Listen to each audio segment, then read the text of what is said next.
मेरे देशवासियों, आप सभी को कमल चरण तांडी का क्रांतिकारी नमस्कार। दोस्तों, आज हमारे सामने एक बड़ी चुनौती है। देश सांप्रदायिक ताकतों के कब्जे में है। धीरे धीरे ये ताकत अपने गिरफ्त में इस देश के मासूम युवाओं को ले रही है। आज युवा रोजगार की बातें नहीं, नफरत की बातें कर रहे हैं। महंगाई की नहीं, मारने काटने की बात कर रहे हैं। शांति और भाईचारे की नहीं, बंदूक गोली की बातें कर रहे हैं। विकास की राह पर चलने की बात नहीं कर रहे हैं, विनाश की राह पर चल रहे हैं। ऐसे समय में जब नेता युवाओं को भटकाने की बात कर रहे हैं, तब आप सभी को शांति की बात करने के लिए कोई अगर गुजारिश कर रहे हैं तो वो इकलौते नेता है राहुल गांधी। अगर देश को नफरत की आग से बचाने की बात कर रहे हैं तो वो है राहुल गांधी। देश के लोगों की दिल को जोड़ने की बात कोई कर रहे हैं, वो है राहुल गांधी। बिना डरे सांप्रदायिक ताकतों के खिलाफ, देश को लूटने वाले कुछ कारपोरेट ताकतों के खिलाफ अगर कोई आवाज उठा रहे हैं, वो है राहुल गांधी।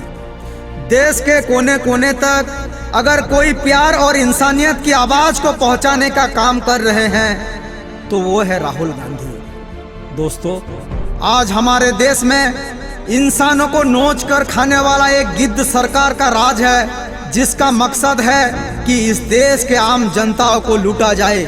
मुसलमानों का लिंचिंग करता है और उन्हें धमकी देता है कि अगर मुसलमान बनना है तो कलाम जैसे बनो।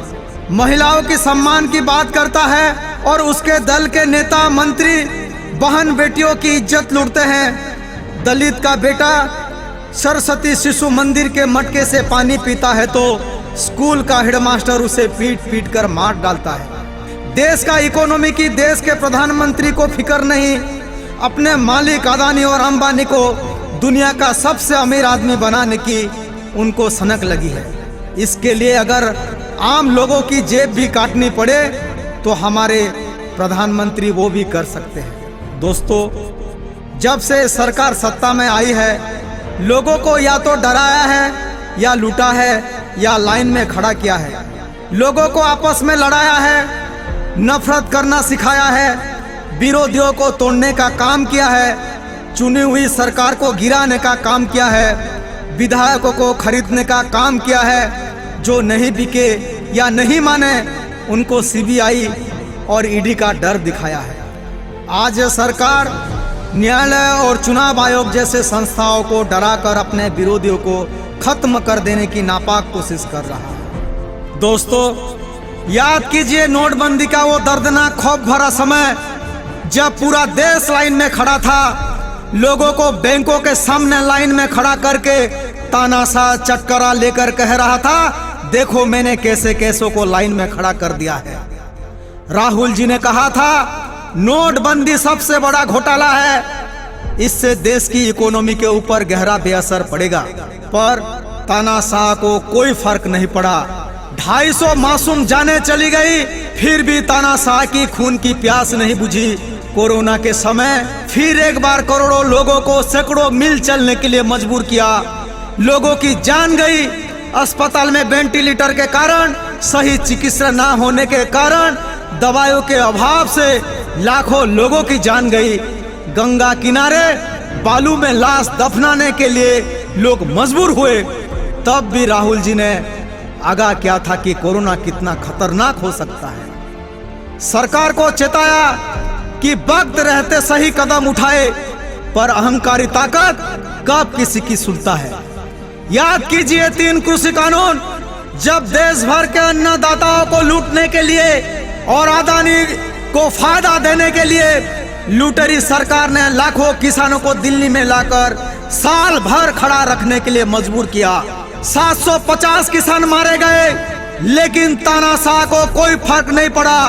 तानाशाह को उत्तर प्रदेश में जब हार का डर सताने लगा तब वह पीछे हटा, पर तब तक कई लोग मारे जा चुके थे, हजारों परिवार बर्बाद हो चुके थे। दोस्तों, याद कीजिए इसके पहले राहुल गांधी ने कहा था ये तीनों काले कानून को तानाशाह को वापस लेने ही पड़ेंगे, और वह लेने पड़ेंगे। दोस्तों, तानाशाह का राज में सामाजिक कार्यकर्ता, निडर पत्रकारों, ईमानदार अफसरों के ऊपर हमले हो रहे हैं। आपकी आवाज को उठाने वालों की हत्याएं हो रही है, उनको जेल भेजा जा रहा है। गोविंद पानसरे, गौरी लंकेश, फादर स्टेन्स जैसे कई सामाजिक और मानवाधिकार कार्यकर्ताओं की हत्या हो चुकी है। वहीं दूसरी तरफ तीस्ता सीतलवाड़ जैसे सामाजिक कार्यकर्ताओं को जेल में रखा गया है। पिछले 8 सालों में सैकड़ों निडर और सरकारी भ्रष्टाचार और दमन के खिलाफ आवाज उठाने वाले पत्रकारों को या तो जेल भेजा जा चुका है या हत्या किया जा चुका है। इन सभी अन्याय के खिलाफ राहुल गांधी जी बार बार आवाज उठाते रहे हैं। दोस्तों, तथाकथित संस्कारी पार्टी के लोगों का संस्कार भी अद्भुत है। एक तरफ वे लोगों को लिए लड़ने वालों को जेल भेज रहे हैं, तो दूसरी तरफ हत्यारों, बलात्कारियों और भ्रष्टाचारियों को जेल से छुड़ाकर मालाएं पहना रहे हैं। दोस्तों, गुजरात से लेकर अरुणाचल प्रदेश तक, कश्मीर से लेकर कन्याकुमारी तक, आज सभी जगह यही हाल है। आज जिस भारत को बचाने के लिए राहुल जी ने ठान ली है, वो भारत का कभी भी टुकड़े हो सकते हैं। कभी भी इनकी गलतियों की सजा इस महान देश की महान जनता को भुगतनी पड़ सकती है। दोस्तों, ऐसे भयानक संकट में राहुल जी एक नई उम्मीद बनकर आए हैं। नफरत के इस माहौल में वो लोगों का दिल जोड़ने का काम कर रहे हैं। वो जानते हैं कि इससे उनकी जान को खतरा है, पर वो हार नहीं मानेंगे। वो जानते हैं आतंकवादी जैसे रवैया रखने वाले ताकतें उनको उनकी दादी और पिता के समान मार सकते हैं, पर राहुल डरे नहीं है, क्योंकि वो तानाशाह की तरह डरपोक नहीं है। माफी मांगने वाले कायरों की वंश के नहीं, देश की अखंडता और संप्रभुता के लिए मर मिटने वालों की परिवार की वंशज हैं। वो डरेंगे नहीं और हम उनका साथ छोड़ेंगे नहीं। दोस्तों, सितंबर 7 तारीख से राहुल जी कन्याकुमारी से कश्मीर तक भारत जोड़ो अभियान शुरू कर रहे हैं। एक लंबी पदयात्रा ही नहीं, देश और मानवता के दुश्मनों के खिलाफ लंबी लड़ाई है। हम इस लड़ाई में उनके साथ रहेंगे। आप सभी से निवेदन है कि देश की जनता को जोड़ने के लिए, देश को बचाने के लिए इस लड़ाई में साथ दे। जय हिंद, जय भारत, जय संविधान।